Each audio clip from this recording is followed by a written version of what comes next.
다니는 집.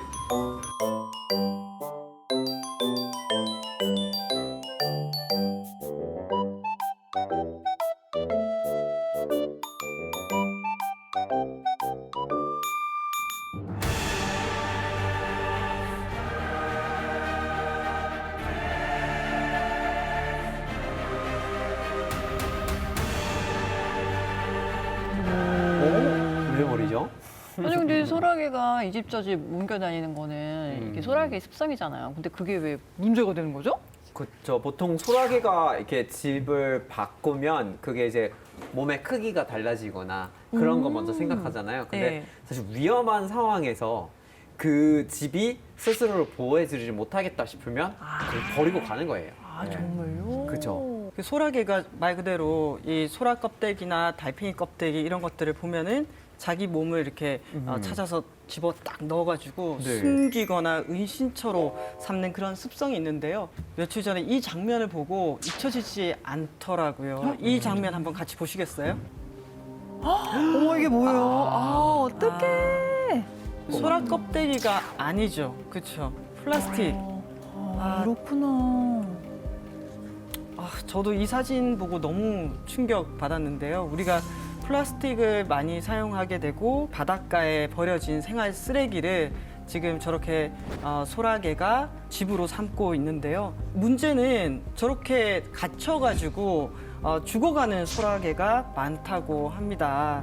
소라게에게는 저렇게 이 집이 안전한 장소가 더 이상 아니게 된 거죠. 그쵸. 예. 플라스틱은 이게 신축성이 있어서 네. 들어가긴 들어가지만 나오기에는 순간도 못 빠져나올 것 같아요. 그래서 갇혀가지고 죽는 거거든요.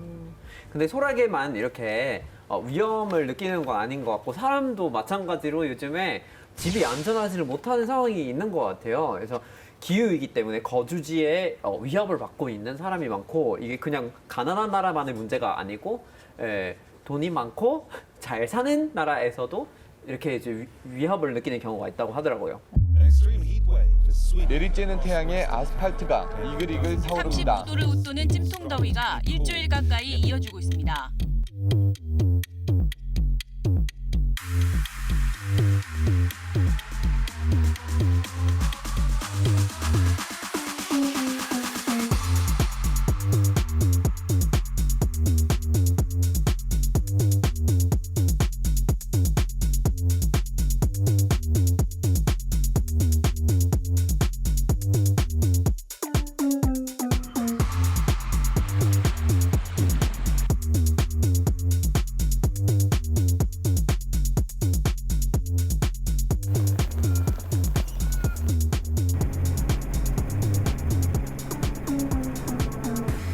맞아요. 특히 요즘에 미국에 해안가에 있는 집들이 굉장히 비싸잖아요. 뷰도 그죠. 좋고 막 이러니까. 근데 언제부턴가 이 집 앞에 모래주머니를 엄청 쌓아놨더라고요. 근데 이게 알고 보니까 기후위기 때문에 이게 파도가 심해져가지고 모래주머니로 방어막을 채운 거래요. 그렇게 비싼 집 앞에다가 모래주머니를 쓰면 그렇게 과연 효과가 있을까는 모르겠어요. 그 보기 좋진 않아요. 네. 이게 약간 임시방편 같은 느낌이야, 네, 그죠? 급해서. 네. 저게 당장 밀려오는 건 막을 수 있지만 네, 큰 파도는. 네, 큰 파도는 뭐 대책도 네. 없고 어떻든 파도 가지는 힘을 분산해 줘야 되는데 그걸 막게 되면 다른 곳으로 전파가 되는 거고요. 그래서 다른 쪽에 침식이 더 많이 발생하는 상황이 발생하는 거죠. 그러니까 저는 모래주머니도 그렇고 인위적인 바다 따라서 건설한 장벽, 네. 도로 이런 것들도 영향을 미쳐서 그 전체적으로 파도가 가져오는 힘들을 기존에 자연스럽게 흡수를 다 했고 네. 평형을 이루었었는데 인위적으로 만들어 놓은 게 있다 보니까 새로운 평형을 찾다 보니 더 많은 침식이 벌어지는 거죠. 저거는 장기적으로 보면 해수면 상승하거나 네. 뭐 기후 변화가 심해지면 대책 없이 피난 가야 되는 상황이 발생할 수 있을 것 같아요. 무용지물이네요.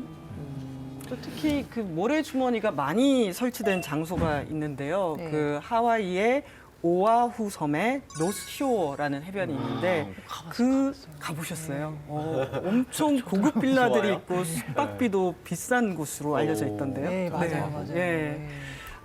이런 곳이 이제 해수면 상승 위험 지역인데요. 부동산 중개인들이 집을 판매하려고 하면서 이 지역이 해수면 상승 위험 지역이다라고 미리 고지를 하지 않았다고 해요. 그게 문제가 되면서 하와이 정부에서 시민들의 안전을 위해서 집을 사기 전에 이 지역이 어떤 지역이다, 해수면 상승 위험 지역이다라고 고지하는 것을 법으로 의무화했다고 합니다. 하와이 주정부가 그런 결정을 하고 법을 만들었던 배경이 있습니다. 그러니까 기후 변화로 인해서 네. 해수면 상승이 일어나고 있는데 보통 2100년도에 대해서 1m 정도 상승할 거라고 알려져 있는데 하와이 섬 지역은 2060년경이면 1m 정도 상승하는 것으로 알고 있고요. 마른데요? 네, 그래서 그로 인해서 침수될 주택 호가 뭐 2만 6천 호 이렇게 그게 많다는 거고요. 기후 변화와 관련해서 집 문제도 사실은 코드 레드 상태다 이렇게 얘기를 하고 있습니다. 1m면 여기까지 저는 너무 충격적인데. 지난 얼마 안 남았어 60년이면. 지난 5월달 나온 네. 세계 기상기구 네. WMO 보고에 따르면 해수면 상승 속도가 예전에는 해마다 2mm 정도였었는데 네. 지난 13년부터 21년도까지에서는 4.5mm였대요. 그러니까 해수면 상승 속도가 빨라지고 있는 거고요. 그 이유는 대기 중에 이산화탄소 때문에 온실 효과로 네. 태양에서 오는 에너지 더 많이 감직하는데 그 에너지의 90% 이상이 바다에서 흡수를 해요. 그러니까 바다가 서서히 덮여지고 있고 네. 또 그로 인해서 북극과 남극의 얼음이 녹고 이 해수면 상승을 이끌고 있는데 네. 예측했던 것보다 빠른 속도로 상승하고 있다는 거는 네. 2060년도보다 더 빠른 시기에 올 수도 있는 상황이라서 해안가에 위치한 집의 문제나 네. 또 홍수로 인한 이런 등의 문제들이 세계 곳곳에서 빈발하고 있다 이렇게 보시면 될 것 같습니다. 그럼 2060년 이전으로 될 수 있는 거네요? 지금 당장도 지금 저런 해안가들이 있는 거고요. 와, 너무 무섭다. 우리나라도 안면도 가면 사구라고 있어요. 어이. 네, 거기가 굉장히 많이 침식돼서 예전에 좋은 전경이 사라지는 상황이고요. 동해에서도 맹방해변 인근이나 네. 그 해수욕장들이 굉장히 많이 침식되고 네. 일부는 도로까지 침식되는 상황까지 와 있고 또 어쩌 가다 보면 집도 못 쓰게 된 집도 또 돌아볼 수가 있습니다. 남의 얘기만은 아닌 상황입니다. 그러네요.